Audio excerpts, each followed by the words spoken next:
কেমন আছো ছাত্রছাত্রীরা? আমি সুলতান স্যার। আজকে আমরা অষ্টম শ্রেণীর অধ্যায় অষ্টম আমরা কি পড়বো না, আমরা আজকে দেখে নেব সাম্প্রদায়িকতা থেকে দেশভাগ।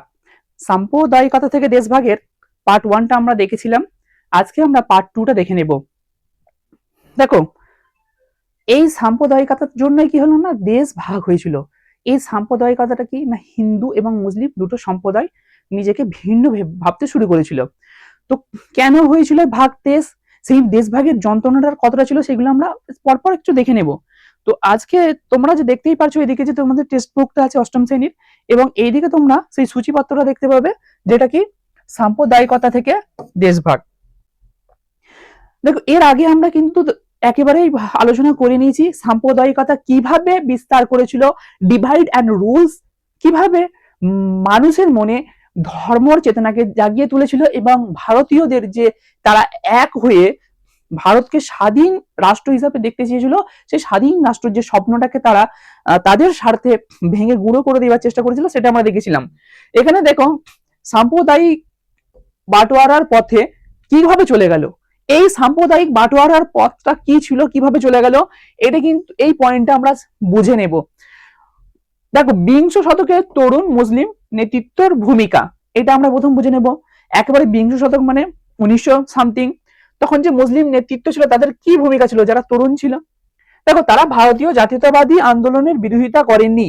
তারা যে জাতীয়তাবাদী যে আন্দোলন হচ্ছিল ভারতকে স্বাধীন করার জন্য, ব্রিটিশদের কাছ থেকে মুক্তি পাওয়ার জন্য, তার কিন্তু এই যে তরুণ শিক্ষিত মুসলিম, তারা কিন্তু বিরোধিতা করেনি, তারা কিন্তু এগুলো সমর্থনই করেছে। এবং তারা কিন্তু এই যে প্রথম বিশ্বযুদ্ধে তুরস্কের যে পরাজয় ও খলিফার অবনতি, বিশ্বযুদ্ধে যে তুরস্ক একটা দেশ ছিল, দেখো তখন কি মুসলিমরা কিন্তু, মুসলিমদের যে রাজা ছিল, সেই রাজাকে বলা হতো কি খলিফা। এই রাজা কিন্তু যা বলবে সারা বিশ্বের মুসলিম তা মেনে নেবে। বুঝতে পেরেছো? খলিফার ওপরেই মুসলিম ধর্মর মেন যিনি, তিনি হলেন খলিফা। মুসলিম ধর্ম মেন, ইনি হচ্ছে রাজনৈতিকভাবে এবং আধ্যাত্মিক দুটো দিক থেকে যিনি প্রধান, তাকে খলিফা বলা হতো। এবং মধ্যযুগে খলিফা শাসন চলে আসছিল। আস্তে আস্তে আস্তে আস্তে এইটা কিন্তু একেবারে আরব থেকে শুরু হয়েছিল। পরবর্তীতে যে তুরস্ক ছিলেন শেষ খলিফা, কিন্তু এই তুরস্কের পরাজয় হয়ে গেল প্রথম বিশ্বযুদ্ধে, এবং এই খলিফার কি হলো, অবনতি হলো। ব্রিটিশরা জয় করলো এবং এই খলিফাকে তার পদ থেকে নামিয়ে দিল। এইটা কিন্তু ভারতীয় মুসলমানদের কি ব্রিটিশ খুবই খারাপ লেগেছিল। ভারতীয় মুসলমান কেন, পুরো পৃথিবীর মুসলমানদের খুবই খারাপ লেগেছিল। তো সেই ব্যতিক্রম ভারতীয় মুসলমানরাও নয়। তাই তারা ব্রিটিশ বিরোধী আন্দোলনে জাগিয়ে তোলে। তারা ব্রিটিশ দিকে কি ঘৃণা করতে শুরু করলো, যেহেতু খলিফাকে তারা পদ থেকে কি বহিষ্কার করিয়েছে, খলিফার অপমান করেছে। খলিফার অপমান মানে কি, মুসলিমদের অপমান। মুসলিমদের অপমান মানে সারা পৃথিবীর যে মুসলমান আছে তাদের অপমান। সেই কারণে ইংরেজদের প্রতি কিন্তু শিক্ষিত মুসলিম যুবক, তারা কিন্তু ইংরেজদের বিরুদ্ধেই ছিল। ইংরেজদেরকে ভালো চোখে দেখতো না, তারা ইংরেজদেরকে খুবই খারাপ চোখে দেখতো। যা খিলাফত আন্দোলনের রূপ নেয়, যা পরবর্তীতে কি হলো, খিলাফত আন্দোলন নিল, যে খলিফার মান সম্মান ফিরিয়ে দিতে হবে। খিলাফত আন্দোলনের উত্থান 1918 ও 20, কি হয়েছিল, 1918 থেকে 1920 পর্যন্ত এই খিলাফত আন্দোলন চলেছিল। এটা কিন্তু ভারতেই চলেছিল। 1918 ও কংগ্রেস লীগ বৈঠক, গান্ধীর সমর্থন। কি কি হলো না, 1918 সালে কংগ্রেসের সঙ্গে মুসলিম লীগ এই দুটোর বৈঠক হলো, এবং গান্ধীজি সম্পূর্ণ সমর্থন করেছিল এই খিলাফত আন্দোলনকে। এবং মন্টেগু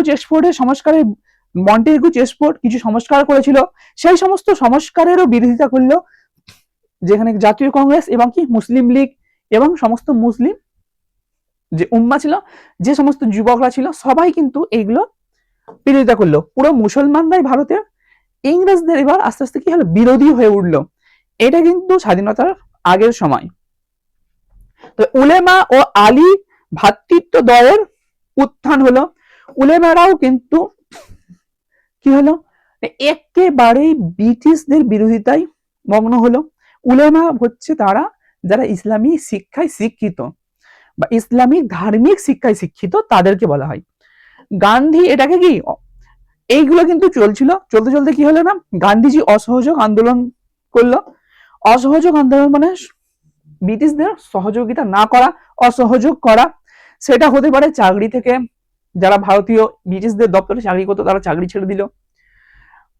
এছাড়াও ব্রিটিশদের পণ্য না কেনা, জিনিসপত্র না কেনা, স্বদেশি জিনিসপত্র ব্যবহার করা, খাদি কাপড় তৈরি করা, এই সমস্ত ছিল। কিন্তু তখন কি পাশাপাশি তখন কিন্তু তার পাশাপাশি কি খিলাফত আন্দোলন কিন্তু তার আগে হচ্ছিল, খিলাফত আন্দোলনও হচ্ছিল। তারপর কি তাতে কি গান্ধীজি সমর্থন করেছিল, মুসলমানরা সব থাকলো, তাহলে কংগ্রেস লীগ এগুলো হলো। তারপরে কি হলো, অসহযোগ আন্দোলন। এই অসহযোগ আন্দোলন কিন্তু হতে হতে একটা হিংসার রূপ নিয়েছিল। হিংসার রূপ নেওয়ার কারণে গান্ধীজি এই যে আন্দোলনটা ছিল অসহযোগ, এটা বন্ধ করে দিয়েছিল। তো বন্ধ করে দেওয়ার কারণে কি হলো, অনেক মুসলিম তারা এটাকে গ্রহণ করলো না ভালোভাবে। কারণ এই অসহযোগ আন্দোলনটা ইংরেজদের বিরুদ্ধে প্রয়োজন ছিল, মুসলিমরা যেহেতু ইংরেজদের পছন্দ করেছিল না, কিন্তু উনি অহিংসাকে সমর্থন করেনি, এটাকে স্তব্ধ করে দিয়েছিল। এই স্তব্ধ করার জন্য মুসলিমরাও কিন্তু তাদের প্রতি গান্ধীজির প্রতি এবং কংগ্রেসের প্রতি ক্ষুণ্ণ হয়েছিল। আন্দোলনের পতন 1922 অসহযোগ আন্দোলনে তুলে নেওয়া হয়েছিল খিলাফত।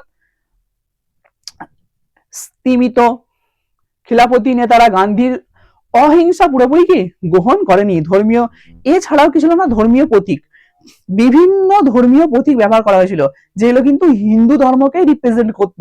তাই মুসলিমরা যে ধর্মীয় ভাবাবেগ মুসলিম লীগের কি ক্ষুণ্ণ হয়েছিল, সেই কারণে কিন্তু তারা অনেকটাই রাগান্বিত হয়েছিল। আরো কারণ কি ছিল, উগ্র হিন্দু আন্দোলনের উত্থান। দেখো, হিন্দু মহাসভার মতো সংগঠন শক্তি বৃদ্ধি হতে থাকলো এবং তারা কি হলো, কংগ্রেসের সাথে ঘনিষ্ঠ হতে থাকলো। হিন্দু মহাসভা যে, সেটা দেখতে, যেটা হিন্দু স্বার্থে গঠিত হয়েছিল, সেটা আস্তে আস্তে ক্ষমতা বৃদ্ধি হতে শুরু করলো, কংগ্রেসের সঙ্গে কাছাকাছি থাকতে শুরু করলো। গোড়া হিন্দুত্ববাদ কংগ্রেসের প্রাধান্য পায়। তাহলে কি হলো, কংগ্রেসের মধ্যে যেটা জাতীয় কংগ্রেস ছিল, হিন্দু মুসলিম বৌদ্ধ জৈন শিখ সবাইকে নিয়ে গঠন করেছিল, তার মধ্যেও কিন্তু গোড়া যে হিন্দুত্ববাদ সেটাকে মাথা চাড়া দিল। সেই কারণে কি হলো, মুসলমানরা দূরে সরে যায়। যে সম্প্রীতি ছিল, সেই সম্প্রীতিবাদী নেতা জিন্না বা মতিলাল নেহরু ব্যর্থ হন। দেখো, জিন্না এবং যে মতিলাল নেহরু, তারা কি এরা কিন্তু ধার্মিক নেতা তখন ছিল না। পরবর্তীতে কিন্তু যেমন জিন্নাকে আমরা দেখেছি যে পাকিস্তান যে ভাগের প্রধান যে একজন দোষী আমাদের দেখানো হয় জিন্না, সে কিন্তু প্রথম থেকে কিন্তু এরকম ছিল না। প্রথমে কিন্তু সম্প্রীতিবাদী ছিল, সব সম্প্রদায় একসঙ্গে মিলে সেটা ছিল। পরবর্তীকালে কিন্তু পরিবর্তন হয়ে মুসলিমদের স্বার্থে মুসলিম লীগের সঙ্গে যুক্ত হয়ে দ্বিজাতি তত্ত্বকে ইনি সমর্থন করে। পরবর্তীতে পাকিস্তান প্রস্তাবও করে এবং প্রথম পাকিস্তানের প্রধানমন্ত্রী হয়েছিল মোহাম্মদ আলী জিন্না। 1926-এর হতাশা ও প্রভাব। দেখো, 1926-এর কি হয়েছিল না, বাংলা, দেখো প্রত্যেকটা জিনিস রিলেট করে করে যেতে হবে। কেন ভারত পাকিস্তান দুমদাম তো ভাগ হয়ে যায়নি, কোনো তো কারণ ছিল। সে কারণ কি একটা হতে পারে, শুধুমাত্র কি ইংরেজ ছিল? কোনোদিনই নয়। শুধুমাত্র ইংরেজ চাইলেই কিন্তু যে দুটো দেশকে ভাগ করে দিতে পারতো এমনটা নয়। যেখানে মুসলিম হিন্দু বৌদ্ধ জৈন সবাই তার দেশকে ইংরেজ থেকে মুক্তি করে একটা নতুন দেশ চাইছে, সেখানে ইংরেজদের একটা কথায় কি দেশ ভাগ হয়েছে? না, হয়নি। অনেকগুলোই কারণ ছিল, সেই কারণগুলো পরপর আমরা বলছি। তো 1926-এর এই যে হতাশা ও প্রভাব, এটা কিন্তু একটা বড় প্রভাব বিস্তার করেছিল।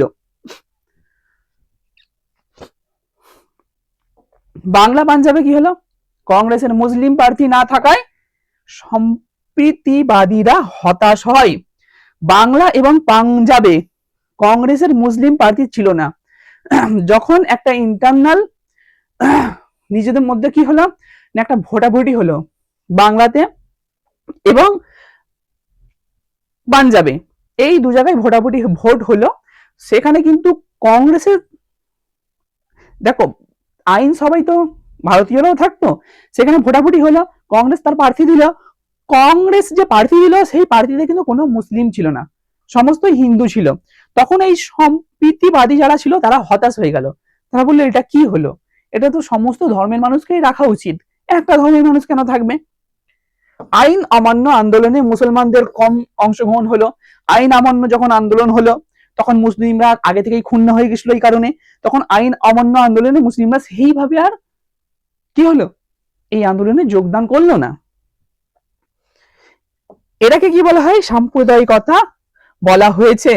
হয় কিন্তু 1930-এর দশকে মুসলমানদের মধ্যে বিভিন্ন অবস্থান ছিল, কোন একক মুসলিম সাম্প্রদায়িকতা ইতিহাসগতভাবে ভুল।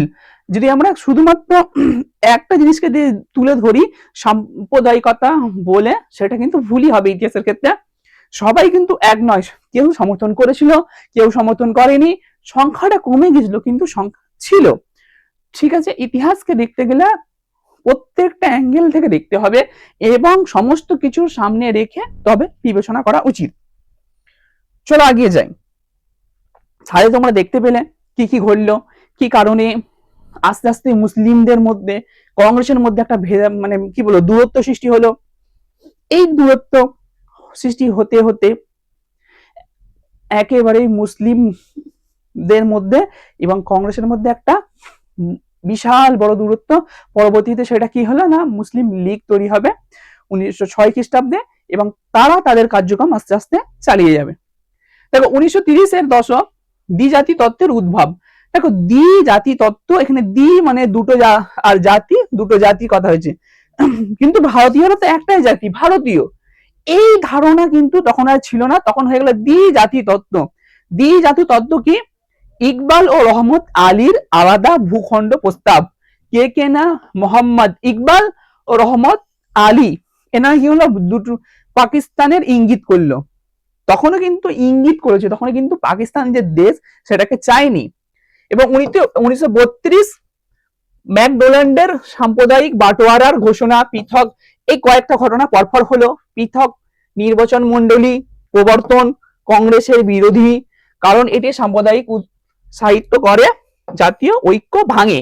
এই কয়েকটা পরপর জিনিস ঘটলো। একটা নির্বাচন তোমরা দেখতেই পেলে, নির্বাচনে কি ঘটলো, কংগ্রেসের বিরোধী হয়ে উঠলো মুসলিমরা।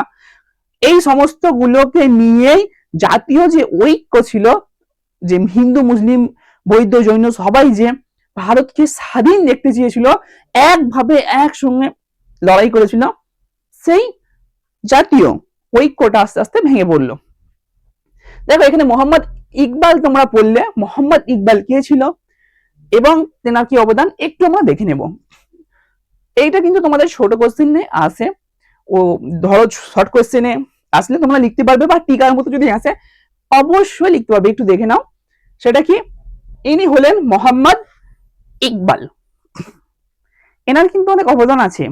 পরবর্তীতে ইনি পাকিস্তানের দাবি এতে সমর্থন করেছিল, কিন্তু প্রথমে দেখো আধুনিক ভারতের একজন বিখ্যাত কবি মোহাম্মদ ইকবাল।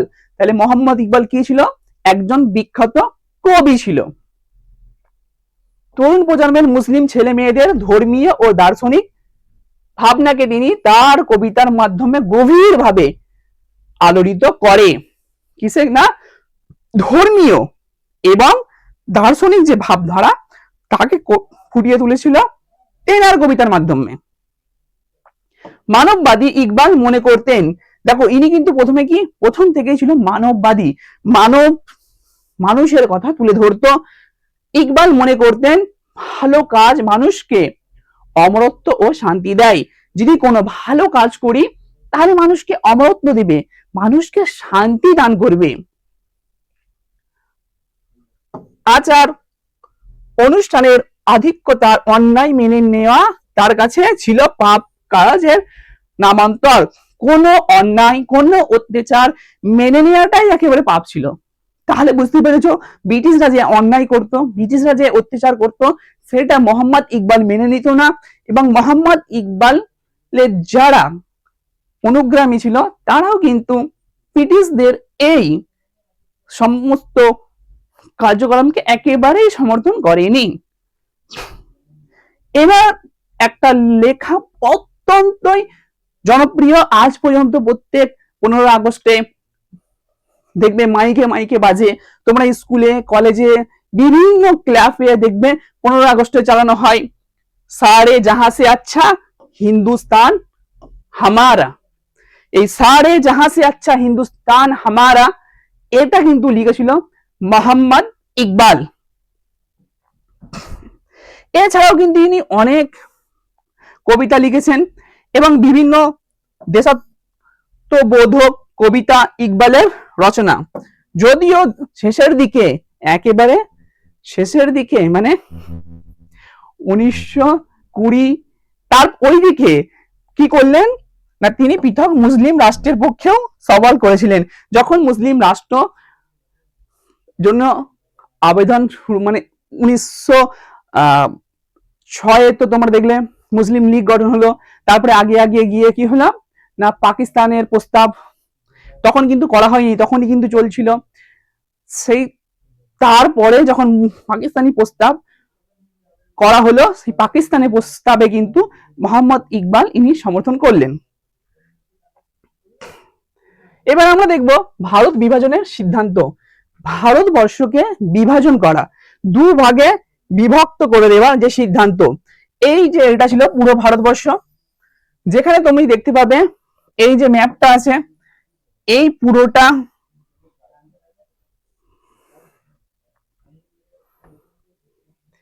এই যে পুরোটা আছে তোমরা দেখতে পাচ্ছ,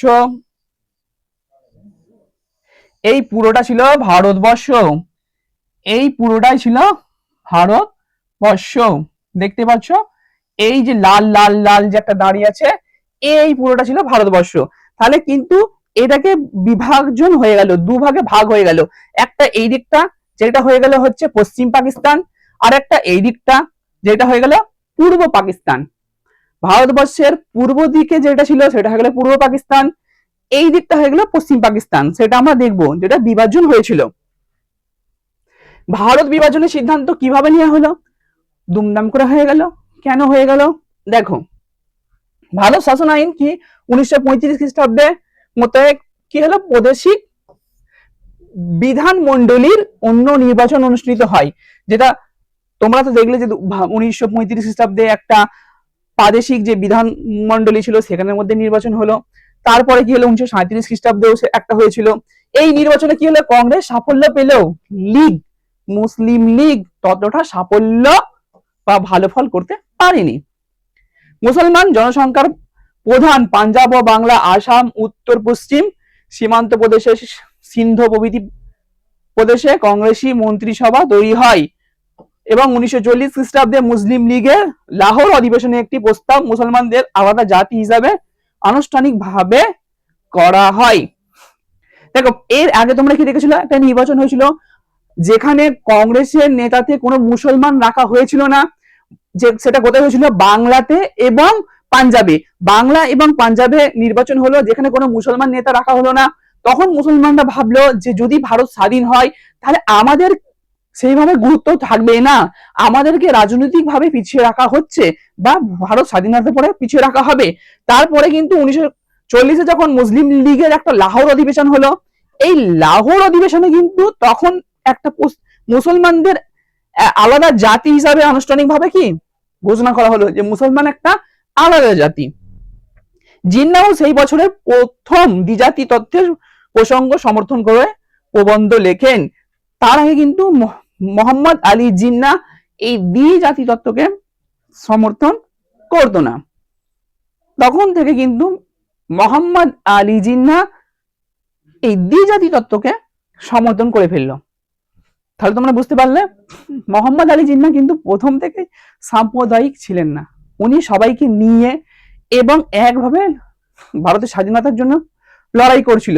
কিন্তু বিভিন্ন ক্রমে কি হয়ে গেল, সে কিন্তু এই দ্বিজাতি তত্ত্বে সমর্থন করলো এবং পরবর্তীতে গিয়ে পাকিস্তান প্রস্তাব সেটাও তুলে ধরবে। যদিও আলাদা রাষ্ট্রের দাবি তখনও ওঠেনি, বরং আইনসভার দাবি তখনও ওঠেনি, বরং আইনসভায় হিন্দু মুসলমানদের সমতার দাবি গুরুত্বর পেয়েছিল। এরা কিন্তু তখন পর্যন্ত পাকিস্তান যে আলাদা দেশ হবে এই কথাটা 1940-এও তুলে ধরেনি। তারা বলেছিল হিন্দু এবং মুসলমানদেরকে যে আইনসভায় হবে তাতে কি সমান অধিকার দিতে হবে, অধিকারগুলো তুলে ধরেছিল। জিন্নার বক্তব্য ছিল ভবিষ্যতে সাংবিধানিক স্তরে সিদ্ধান্ত নেবার ক্ষেত্রে মুসলমান জাতির মতামতকে অস্বীকার করার সুযোগ থাকবে না। সাংবিধানিক যে কোনো সিদ্ধান্তে মুসলমানরা যে মতামত দেবে সেই মতামত মেনে নিতে হবে, তাকে কোনোরূপ অস্বীকার করা যাবে না। ঠিক আছে, তোমরা এটা একেবারে দেখতে পেলে যে, কিন্তু এরপরে কি হচ্ছে না, এরপরে হচ্ছে 1942 সালে কিপস মিশন, এটা কিপস মিশন তোমরা জানো, প্রত্যাখ্যান করে উভয় দল যখন কিপস মিশন হলো 1942 খ্রিস্টাব্দে, তখন কিন্তু দুটো দলই জাতীয় কংগ্রেস ও মুসলিম লীগ দুজনই কিন্তু প্রত্যাখ্যান করলে, মানলেন না, কিপস মিশন মানলেন না। কংগ্রেস ভারত ছাড়ো আন্দোলনের লীগ বিরোধিতা করে এবং পাকিস্তানের ধারণা প্রচার করে। যখন ভারত ছাড়ো আন্দোলন হলো তখন জাতীয় কংগ্রেস এই ভারত ছাড়ো আন্দোলন নেতৃত্ব দান করলো, তখন মুসলিম লীগ এটা বিরোধিতা করলো। মুসলিম লীগে যারা ছিল তারা সকলে, মুসলিম লীগ মানে কিন্তু পুরো মুসলমান না, মুসলিম লীগে যারা ছিল মুসলিম লীগ একেবারেই বিরোধিতা করলো এবং তারা তখন পাকিস্তানের ধারণাটা তুলে ধরলো। ঠিক আছে, এই পাকিস্তানের ধারণাটা তোমরা আগে দেখলে দুজন ব্যক্তি তুলে ধরেছিল। তারপরে কিন্তু তোমরা কি দেখছো, এখানে যে পাকিস্তানের ধারণাটাকে স্পষ্ট করে দেওয়া হলো। বিশেষ করে কংগ্রেসের নেতাদের জেলে থাকাকালীন, যখন কংগ্রেসের নেতারা জেলে ছিল, লীগকে ইসলামের প্রতিনিধি হিসাবে চিহ্নিত করা হয় এবং সংবাদপত্রগুলিতেও পাকিস্তান সমর্থন করে। তাহলে এই যে মুসলিম লীগ, এটাকেই বলা হয় ইসলামের প্রতিনিধি, যারা মুসলিম, যারা ইসলাম মানে তাদের প্রতিনিধি। এবং 1944 সালে রাজা গোপালাচারীর প্রস্তাব জিন্নাহ প্রত্যাখ্যান করেন, তাতে পাকিস্তানের সরাসরি স্বীকৃতি নেই। রাজা গোপালাচারী একটা প্রস্তাব রেখেছিল, সেই প্রস্তাবে কিন্তু শুধু ভারতবর্ষের কথাই ছিল, পাকিস্তানের কথা ছিল না। তাই কিন্তু মোহাম্মদ আলী জিন্নাহ অস্বীকার করলো, কারণ তার একটা পৃথক দেশ চাই, সে চেয়েছিল একটা পৃথক দেশ হোক, যেই দেশে মুসলিমরা তাদের নিজেদের মতো করে চলবে। 1945 সালে সিমলা অধিবেশনে লীগ নিজেকেই সকল মুসলমানের প্রতিনিধি দাবি করেন। সে নিজেকেই বললো যে সিমলা যখন অধিবেশন হলে 1945 খ্রিস্টাব্দে, তখন কিন্তু দাবি করলো যে আমি সর্বসর্বা, কিন্তু কংগ্রেসের আপত্তি জানায় এবং বৈঠক ব্যর্থ হয়। পেশাদার, ব্যবসায়ী, ধার্মিক নেতারা পাকিস্তানের সমর্থন করেন, যা হিন্দু প্রতিযোগিতার কমানোর প্রতিশ্রুতি দেয়। এখানে দেখুন, এ হচ্ছে স্যার স্ট্র্যাফোর্ড কিপস, যে কিপস মিশন এনেছিল। তাহলে এখানে কি হলো, যে ধর্মীয় যারা নেতা ছিল বা যারা ব্যবসায়ী ছিল, তারাই পাকিস্তান প্রস্তাবকে সমর্থন করলো। তাহলে কি হলো, আস্তে আস্তে কিন্তু পাকিস্তান প্রস্তাবও এসে গেল এবং পাকিস্তান একটা আলাদা দেশ, সেটাকেও কি তুলে ধরা হলো যে মুসলিম এবং হিন্দু এক দেশে থাকতে পারবে না, তাদের মতে ছিল। তাই তারা যেহেতু দুটো জাতি দ্বিজাতি তত্ত্বের মাধ্যমে পাকিস্তান প্রস্তাব আনলো, এটা কিন্তু কংগ্রেস পুরোপুরি বিরোধিতা করেছিল এবং বহু মুসলিম এর বিরোধিতা করেছিল। লীগ সকল মুসলমানের প্রতিনিধি ছিল না।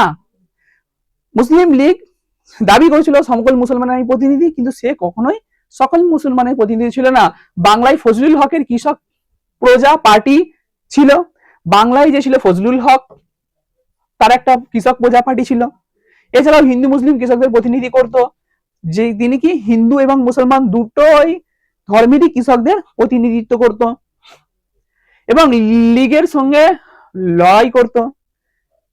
পাঞ্জাবে সিকান্দার হায়াত খানের ইউনিয়নিস্ট পার্টি ছিল। তাহলে সিকান্দার হায়াত খানের কি ইউনিয়নিস্ট পার্টি ছিল, যারা আলাদা রাষ্ট্র চায়নি। তাহলে কি হলো, এদিকে ফজলুল হক, সেও কিন্তু আলাদা রাষ্ট্র পার্টি করেছিল, যাতে হিন্দু মুসলিম কৃষক দুজনই থাকতো। এখানে সিকান্দার হায়াত খান, যার ইউনিয়নিস্ট পার্টি ছিল, আলাদা রাষ্ট্র চায়নি। তাহলে এরা কিন্তু আলাদা কখনোই একটা রাষ্ট্র হোক সেটাই সমর্থন করেনি, মানে সব মুসলিম যে সমর্থন করছে আলাদা রাষ্ট্র, এটা মিথ্যা। তবে এই পার্টিগুলির দুর্বলতা লীগের প্রভাব বাড়ে, বিশেষ করে কৃষকদের মধ্যে। 1946 নির্বাচনে কংগ্রেসের বেশিরভাগ প্রদেশে জিতলেও লীগ আকাঙ্ক্ষিত হয়নি। দেখো, কংগ্রেস কিন্তু বেশিরভাগ জায়গায় জিতলেও এই যে লীগ, সে কিন্তু বেশিরভাগই জিততে পারেনি। না জেতার কারণে কি হলো, বিচ্ছিন্নতার দাবি জোরদার করে। ক্যাবিনেট মিশন প্রত্যাখ্যান করে লীগ, এছাড়াও কি 16 আগস্ট ডাইরেক্ট অ্যাকশন দিয়ে কলকাতায় দাঙ্গা শুরু হয়, যা বিহার, পাঞ্জাব সহ অন্যান্য এলাকায় ছড়ায়। পরে লীগ অন্তর্বর্তীকালীন সরকার যোগ দেয়, কিন্তু গণপরিষদকে সার্বভৌম মানতে অস্বীকার করে। তাহলে ভারতীয় যে মুসলিম লীগ তা কিন্তু ডাইরেক্ট অ্যাকশন নিলে কি হলো, হিন্দু মুসলমানের মধ্যে একটা দাঙ্গা হয়ে গেল। তারপরে কি হয়ে গেছে না, তারপরে হচ্ছে যে অন্তর্বর্তী সরকারে তারা যোগদান করলো, যে অন্তর্বর্তী সরকার তৈরি হয়েছিল কংগ্রেসের সঙ্গে তাতে যোগদান করলো। কিন্তু তারা যে গণপরিষদ ছিল তার যে সার্বভৌম, সেই সার্বভৌমতাকে একেবারেই স্বীকার করতে পারেনি। এবং সাম্প্রদায়িক দাঙ্গার ব্রিটিশ ব্যর্থ হলেও কংগ্রেস লীগ বিভাজনকে একমাত্র পথ মেনে নেয়, কোনোভাবেই মেনে নিতে চায়নি যে আমরা এক দেশে বাস করব। তারা কিন্তু একেবারে মুসলিম লীগ তারা একেবারেই অনড় হয়েছিল যে দুটো আলাদা আলাদা জাতি, দুটো আলাদা রাষ্ট্র চাই। বুঝতে পেরে গেছো? এইভাবে চলতে চলতে কি হলো না, পিভি মেনন ও মাউন্ট ব্যাটেনের খসড়া অনুমোদিত হলো ইন্ডিয়া ইন্ডিপেন্ডেন্স অ্যাক্ট, যা 1947-এ পাস হয়। 14 ও 15 আগস্ট কি হলো না, ভারত এবং পাকিস্তান দুটো আলাদা আলাদা রাষ্ট্র তৈরি হলো। 14 আগস্ট পাকিস্তান স্বাধীন হলো এবং ওই দিনে রাত 2টোর সময়, মানে তখন হয়ে গেছে 15ই আগস্ট, সেই দিন ভারতবর্ষ স্বাধীনতা লাভ করলো। তাহলে দুটো দেশ কিন্তু দুটো দেশ পুরোপুরি আলাদা হয়ে গেল। আমরা একটু পাকিস্তান প্রস্তাবটা বুঝে নেব যে পাকিস্তান প্রস্তাবটা কি ছিল। যেহেতু আমি বললাম পাকিস্তান প্রস্তাব করলো, তারা দাবি করলো এবং দুটো দেশ আলাদা হয়ে গেল। তো পাকিস্তান প্রস্তাবটা আমরা দেখে নেব। তার আগে দুটো দেশ যে আলাদা হয়েছিল, দেখো দুটো দেশকে তোমরা দেখতেই পারছো, পুরোটা ছিল ভারতবর্ষ, এই যে লাল লাল যে দাবি পুরোটা ভারতবর্ষ। এখানে ভারত এটা হলো পশ্চিম পাকিস্তান। দেখুন একটু কালি চেঞ্জ করে দিই, তুমি বুঝতে পারবে ভালো করে। তাহলে এটা হয়ে গেল কি, এই যে সবুজ মতো এটা হয়ে গেল পশ্চিম পাকিস্তান, আর এখানটা হয়ে গেল পূর্ব পাকিস্তান, বাদ বাকিটা হলো ভারত। এই যে অংশটা দেখতে পাচ্ছ এটা, আর এই যে অংশটা দেখতে পাচ্ছ এই যে এটা হলো পশ্চিম পাকিস্তান, আর বাদ বাকিটা থাকলো ভারত। আজকের দিনে যদি ম্যাপ দেখো সেটাই পাবে, কিন্তু পুরো ভারতটা পুরোটাই ছিল।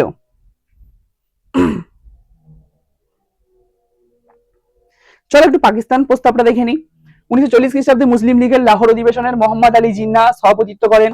ওই অধিবেশনে মুসলমানদের পৃথক জাতি হিসাবে আলাদা একটি স্বশাসিত রাষ্ট্রের দাবি আছে।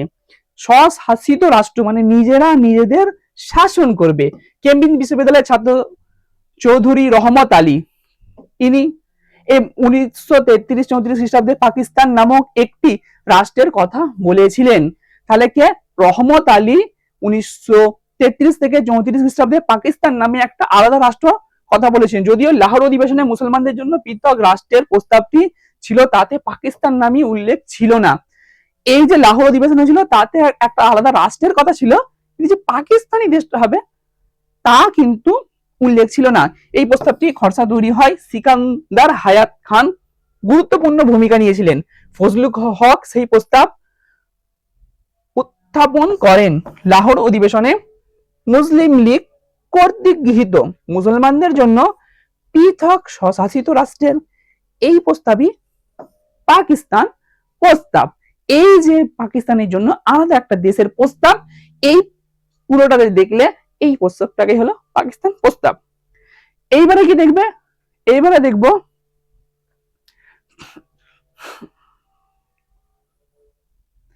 দেখো তোমাকে একটা দেখিয়ে দিই ছবিটা সব থেকে ভালো।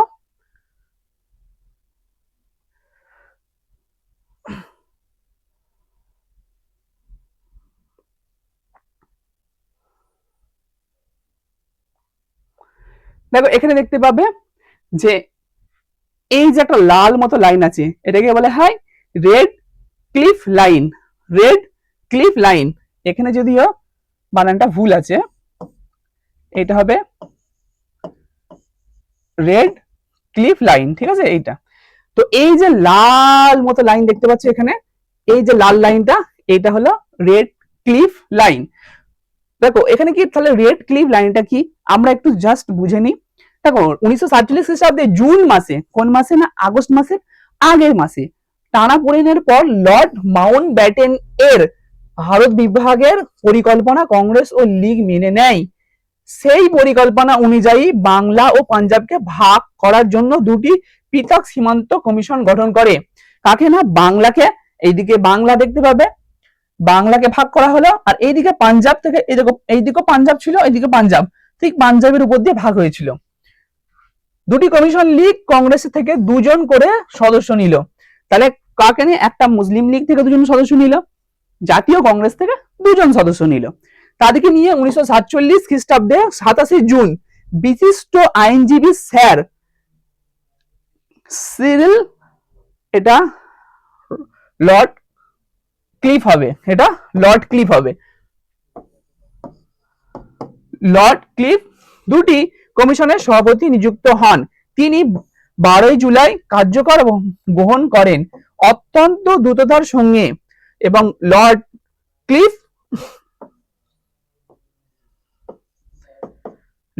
ক্লিফ ভারতের বিভাজনের মানচিত্র, যাকে বলা হয় রেড ক্লিফ লাইন, যাকে বলা হয় রেড ক্লিফ লাইন, এই রেড ক্লিফ লাইনটি তৈরি করেন। এই বিভাজনের মানচিত্র ভারতবর্ষে বহু মানুষের জীবন ধ্বংস করে দিয়েছিল। এই বিভাজনের ফলে কি হলো, এই যে রেড ক্লিফ লাইন, এই যে লাইনটা টানা হলো, এর মাধ্যমে কি হলো, দুটো দেশ ভাগ হয়ে গেল। ভাগ, এই দেখো ভাগ মানে তো শুধু ভাগ নয়, ভাগ মানে কি, এটা পাকিস্তান হয়ে গেল। পাকিস্তানে কি হলো, মুসলিম ধর্ম কেন্দ্রিক এই জায়গাটা হয়ে গেল। আর এখানে কি ভারতবর্ষ হলো, ভারতবর্ষ কিন্তু গণতান্ত্রিক, কিন্তু সমস্ত ধর্মের মানুষ থাকতে পারবে। এটা আমাদের কাছে গর্বের একটা বিষয় যে আমরা একজন ভারতীয়। কিন্তু দেখো এইদিকে যে সমস্ত হিন্দুরা বাস করতো, সেই সমস্ত হিন্দুরা কি করলো, এখানেই থেকে গেল। এইদিকে যারা মুসলিম থাকতো তারা এখানেই রয়ে গেল। কিন্তু এখানে যে হিন্দুরা থাকতো, যে সমস্ত হিন্দুরা এখানে বাস করতো, সেই সমস্ত হিন্দুরা আস্তে আস্তে ভারতে আসতে থাকলো, ঠিক আছে। আর এইদিকে হিন্দুরা ভারতে আসতে থাকলো। তাহলে রাতারাতি তাদের ঘর বাড়ি জায়গা সম্পত্তি সব তাদের হারিয়ে গেল। তারা একেবারে উদ্বাস্তু হয়ে পাকিস্তান থেকে তারা ভারতের দিকে বসবাস করতে আসতে শুরু করলো। মানে তাদের পুরো জীবনে ভাবো কত একটা ভয়ানক অবস্থা হয়েছিল। সেই ভয়ানক অবস্থাটাই যদি তোমরা, আমি একেবারে তোমাদের ফন্ট একটা পিকচারে দিয়ে এঁকেছিলাম, দেখো সাধারণ মানুষরা কিছু সামগ্রী, সাধারণ বস্ত্র আর সাধারণ কিছু খাবার, এই দেখো সেইগুলো পিঠে নিয়ে হেঁটে হেঁটে, এবং যে যেটা পেরেছে, যার কাছে যেই আসার মতো ছিল, সেইগুলো নিয়ে তারা এসেছে। রেল ব্যবস্থায় যে আসতে পেরেছে, সেই রেলের ব্যবস্থায় এসেছে। কিন্তু বেশিরভাগ মানুষের কাছে তখন কি আনসিকিউর হয়ে গেল। তারা এইভাবে ছোট্ট ছোট্ট মাসুম বাচ্চা, যারা ছোট্ট ছোট্ট শিশু, সেই সমস্ত শিশু দিকেও দেখতে হবে, তারাও পায়ে হেঁটে হেঁটে এবং জীবনকে চালানোর জন্য সামান্য কিছু নিয়ে এই ভারতবর্ষে আসলো। আর সমানই যারা কিছু মুসলিম ছিল, যারা ভাবলো হয়তো এটা পরবর্তীতে হিন্দুদের দেশ হয়ে যাবে, তারা এই ভারত ছেড়ে পাকিস্তানের দিকে যেতে থাকলো। এইভাবেই অসহায় অবস্থায় একেবারে রাতারাতি তারা তাদের জায়গা জমি এবং তাদের যে সম্পত্তি এবং তাদের থাকার যে সিকিউরিটি, সেটা হারিয়ে ফেললো। এবং এটা একটা ভয়ানক অবস্থা। এই ভয়ানক পরিস্থিতির এইটার কিন্তু একজন অংশীদার বাংলাও ছিল, বাংলাও এই যন্ত্রণায় জর্জরিত।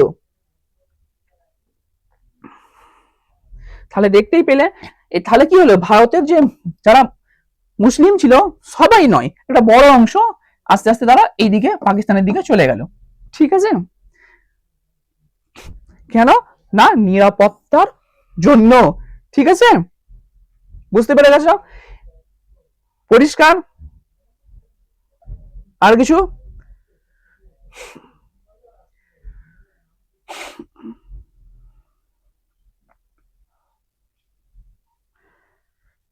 তো ধন্যবাদ তোমাদের এই ভিডিওটা দেখার জন্য। এবং তোমাদের যদি কারো প্রশ্ন উত্তরের প্রয়োজন হয়, অবশ্যই www.schoolwala.info তে তোমরা ভিজিট করো। এখানে কিন্তু সমস্ত MCQ short question, long question সমস্ত কিছু দেওয়া আছে, তোমরা কিন্তু সব পেয়ে যাবে।